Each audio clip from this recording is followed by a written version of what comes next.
Good evening, everyone. I want to reiterate what Aisha just said and what Ms. Pena just said, is that unity is very important in being here today, because it's easy to come to events like this and talk about unity, and then we all leave and we go home and we go on about our lives, and then in a couple of months we're at another event like this. That needs to stop. Exactly. What has to happen is we have to learn from these experiences, and what we need to do in holding elected officials accountable is make sure that when you come to the time of an election, such as that's coming up now in November, that you look at the people who are running and ask yourselves, do they share the values that I share, or are they just out there making promises, and when they get elected, it's the same old song and dance? That needs to stop. In addition to that, we've heard a lot over the last year about defunding the police, about having rallies against the police. It's because of the police that we need to have a safe street and a safe society. We need to support the NYPD, and we need to let them know that together with them in communities, that if they need us to work with them and we work together with them, we can stop the crime from happening.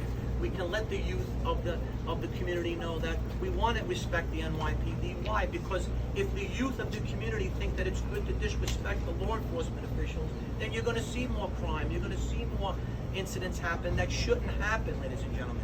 We need to make our city better. We need to show the world at large. We're the biggest city in the world. This is where people look to for an example.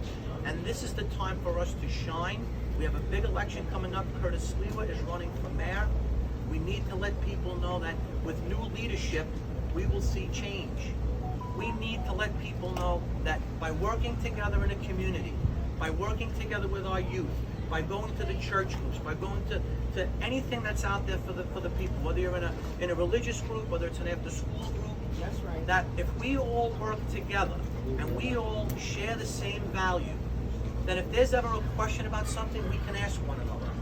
It's not, we have to stop the division of black versus white. We're all friends here together today. We're all together. This is one unity. We have to share those values, because together, if you take away all the boundaries, we all share one thing in common. We want to have a good life.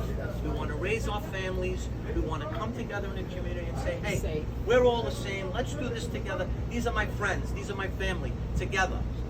If you take away the division and you come together, you'll see the change. But if division exists and elected officials continue to cater to that, then we're not going to see change. And it's very, very important. And I share that message. I'm not from this community, but I'm in the neighboring community. And I say to you all, I have no problem, whether I'm elected or not, to come and work together with anyone here to make things work and change.